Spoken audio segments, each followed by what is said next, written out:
अस्सलाम वालेकुम स्टूडेंट्स, आज हम क्लास 9 के chapter number 8 thermal properties of matter के क्वेश्चन नंबर 4 हल करेंगे। पहले पार्ट में हमने 3 क्वेश्चन हल किए थे, आज हम मज़ीद 3 क्वेश्चन हल करेंगे।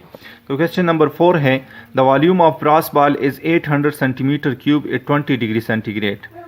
ब्रास बॉल का 20 डिग्री सेंटीग्रेड पे 800 सेंटीमीटर क्यूब वॉल्यूम है। Find out the new volume. आपने नया वॉल्यूम मालूम करना है of the ball if the temperature is raise to 52 degree centigrade. अगर इस बॉल की टेम्परेचर हमने 52 डिग्री सेंटीग्रेड तक ले गए तो इसकी नई वॉल्यूम क्या होगी। Coefficient of volumetric expression brass इसने दी है 57 × 10⁻⁻6 पर केल्विन है। तो आइए इसे डेटा कलेक्ट कर लेते हैं। तो डेटा में हमें पहले जो गिवन है वो इसका इनिशियल वॉल्यूम है, जो कि हम ओरिजिनल वॉल्यूम काउंट करते हैं 800 सेंटीमीटर क्यूब है। पहला जो इन्होंने टेम्परेचर दिया है T1 = 20 डिग्री सेंटीग्रेड और दूसरा जो टेम्परेचर इन्होंने दिया है 52 डिग्री सेंटीग्रेड है।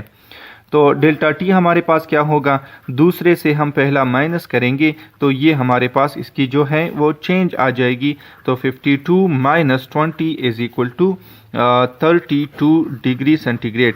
और यही हम केल्विन में भी लिखते हैं कि चूँकि आपको पता है, मैंने पहले क्वेश्चन में ये बात एक्सप्लेन कर ली थी कि अगर हम ये डिग्री सेंटीग्रेड दोनों केल्विन में चेंज कर ले और फिर उसको माइनस कर ले तभी भी हमारे पास 32 केल्विन आएगा। 32 केल्विन इसकी हमारे पास क्या होगी, टेम्परेचर चेंज होगी।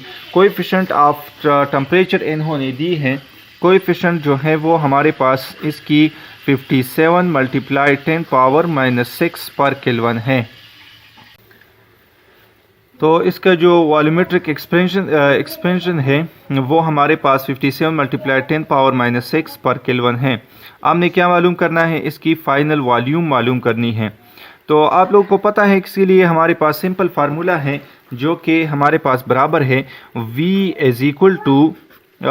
जो नया वॉल्यूम होगा वो बराबर होगा ओरिजिनल को जब हम 1 + volumetric expansion coefficient × delta T करते हैं, यानी इसके साथ हम मल्टीप्लाई करते हैं।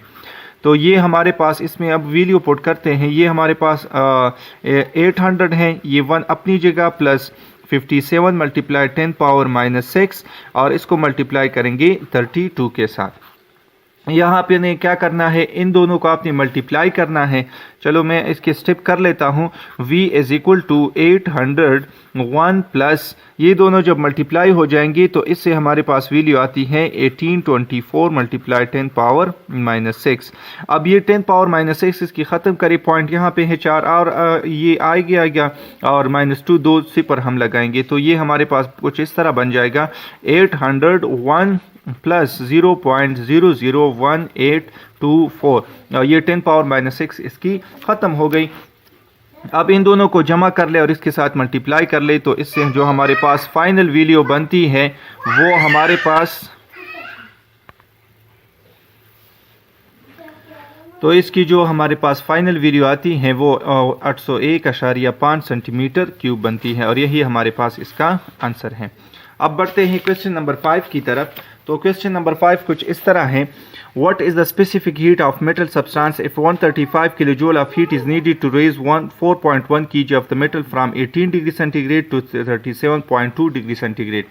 आपने स्पेसिफिक हीट मालूम करनी है। अगर मेटल सब्सटेंस जिसकी हमारे पास जो हीट है वो उसके लिए 135 kJ दरकार होगी, 4.1 kg इसका मास है और टेम्परेचर फर्स्ट और दूसरा जो है हमारे पास गिवन है। तो डेटा इसकी कलेक्टर लेते हैं। पहले हमारे पास जो इसकी हीट सप्लाई है वो हम लिख लेते हैं। वो हीट सप्लाई डेल्टा क्यू हमारे पास कितनी है इस केस में, = 135 kJ। अगर आप किलो को कन्वर्ट कर लें इस सीधे नंबर में तो ये हमारे पास इसकी जगह 3 सिफर लगेंगे तो 135,123 और ये हमारे पास जूल बन जाएगा। डेल्टा क्यों इसके लिए इतना दरकार है। पहला जो टेम्परेचर इन्होंने दी है वो 18 डिग्री सेंटीग्रेड है, दूसरा इन्होंने दी है T2 = 37.2 2 डिग्री सेंटीग्रेड। तो डेल्टा टी हमारे पास क्या बनेगा, delta T is equal to 2 minus 1 which is equal to 37.2 minus 18 और ये हमारे पास इसकी वैल्यू आती है 19.2। यही हमारे पास केल्विन में भी होगी, जो कि हमारे पास क्या बनेगी, ये हम लिखते हैं डिग्री सेंटीग्रेड में और ये हमारे पास 19.2 केल्विन बन जाएगा। इसके बाद इन्होंने जो वैल्यू दी है वो मास ऑफ मेटल है, वो हमारे पास बराबर है 4.1 की जी के। और हमने क्या मालूम करना है, हमने स्पेसिफिक हीट सी की वैल्यू मालूम करनी है। तो आप लोगों को पता है स्पेसिफिक हीट के लिए जो फार्मूला यूज़ होता है वो हमारे पास C is equal to delta Q divided by M delta T इसके बराबर है। अब वैल्यू इसमें पुट कर ले तो डेल्टा क्यू हमारे पास 5000 जूल के बराबर है, मास इसका 4.1 है और इसको हम मल्टीप्लाई करते हैं डेल्टा टी के साथ जो कि हमारे पास 19.2 केल्विन के बराबर है। अब आपने यहाँ पे क्या करना है, इन दोनों को मल्टीप्लाई कर ले और फिर इसको इसके ऊपर डिवाइड कर ले, तो जो फाइनल वैल्यू आपके पास आएगी वो हमारे पास 1715 जूल पर केजी पर केल्विन के बराबर होता है। होप आप लोग को समझ आ रही होगी। अगर आप यहाँ तक ये वीडियो देख रहे हैं तो प्लीज़ चैनल को सब्सक्राइब कर लें और वीडियो को लाइक कर दें।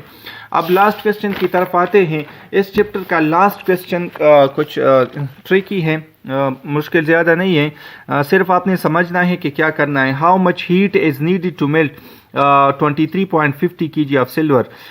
कितना हीट दरकार होगा कि 23.5 किलोग्राम सिल्वर हमने मेल्ट करना है। दिट इज़ इनिशियली एट 25 और अभी ये 25 डिग्री सेंटीग्रेड पे है। स्पेसिफिक हीट सिल्वर की दी है और लेटेंट हीट एलएफ जो है latent heat of fusion of silver की दी है। इन दोनों की वैल्यू हमें गिवन है। तो यहाँ पे आपने ये समझना है कि जो 25 डिग्री सेंटीग्रेड पे हमारे पास सिल्वर है, पहले उसको हमने पहुँचाना है मेल्टिंग पॉइंट तक और फिर इसके बाद जो है इसको मेल्ट करना है। तो ये हम मालूम करेंगे, इस केस में दो हीट मालूम करेंगे। इस तरह पहले इसकी डेटा लिख लेते हैं। जो इसकी मास गिवन है वो हमारे पास गिवन है 23.50 kg। स्पेसिफिक हीट इन्होंने दी है जो कि हमारे पास 230 जूल पर केजी पर केल्विन है।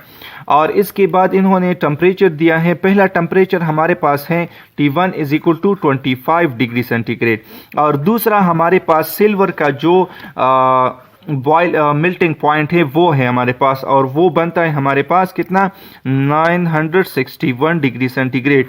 इतने डिग्री सेंटीग्रेड पे ये मेल्ट होता है।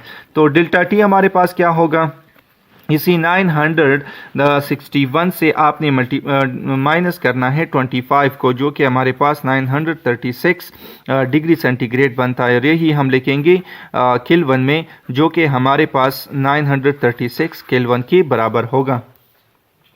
अब हमने क्या करना है, पहले डेल्टा क्यू जो है वो हम लिखते हैं डेल्टा Q1 और दूसरा जो हमारे पास होगा वो डेल्टा Q2 होगा। ये दोनों हमने मालूम करनी है।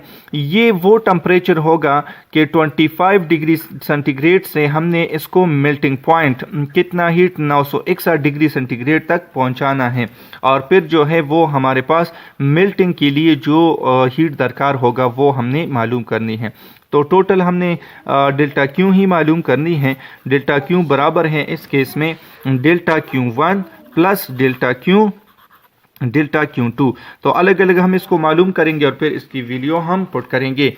तो डेल्टा Q1 को मालूम करने के लिए हमारे पास जो फार्मूला है वो स्पेसिफिक हीट को हम मॉडिफाई करेंगे, जो अभी क्वेश्चन नंबर 5 में हमने इस्तेमाल किया MC delta T।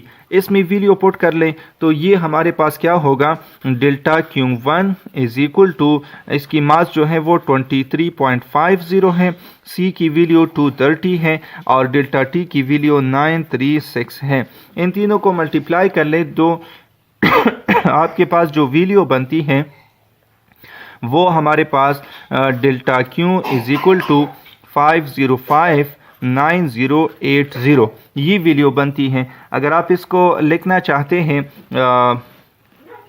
Standard notation में तो इसकी वैल्यू हमारे पास बनती है 5.05908 × 10⁻⁶।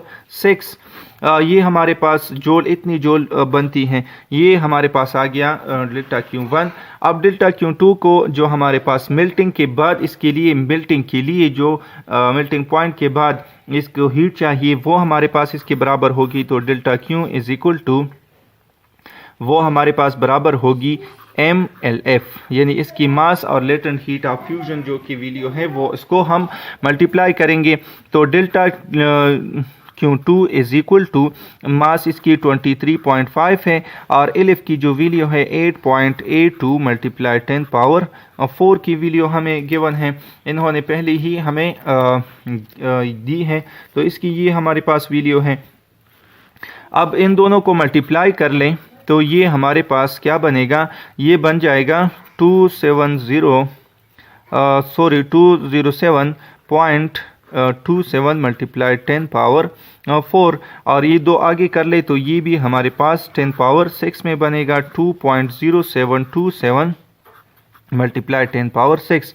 अब इन दोनों वैल्यू को आपने जमा करना है तो डेल्टा Q की जो वैल्यू है वो हमारे पास आ जाएगी। तो ये हमारे पास 5.05908 प्लस 2.0727 और मल्टीप्लाई 10 पावर 6 दोनों के साथ सेम है, तो एक इसको हम एक ही बार लिखेंगे, इसकी वैल्यू जमा कर लेंगे और इसकी जो 10 पावर 6 वैल्यू है वो एक दफ़ा हम लिखेंगे। तो ये हमारे पास बन जाएगा फाइनल 7.1 मल्टीप्लाई 10 पावर 6 जूल। तो ये वो अमाउंट ऑफ हीट है जिसमें सिल्वर हमारे पास जो है वो 25 डिग्री सेंटीग्रेड पे है और इसको हमने मेल्ट करना है। तो पहले हमने इसको मेल्टिंग पॉइंट तक पहुंचाना है जो कि 961 है, उसके लिए जो हीट रिक्वायर्ड है, और इसके बाद इसको हमने मेल्टिंग के लिए जो रिक्वायर्ड हीट है। तो होप आप लोग को समझ आया होगा। प्लीज़ इस वीडियो को लाइक कर लें, चैनल को सब्सक्राइब कर लें और मज़ीद वीडियो के लिए इंतज़ार कर लें। वस्सलाम।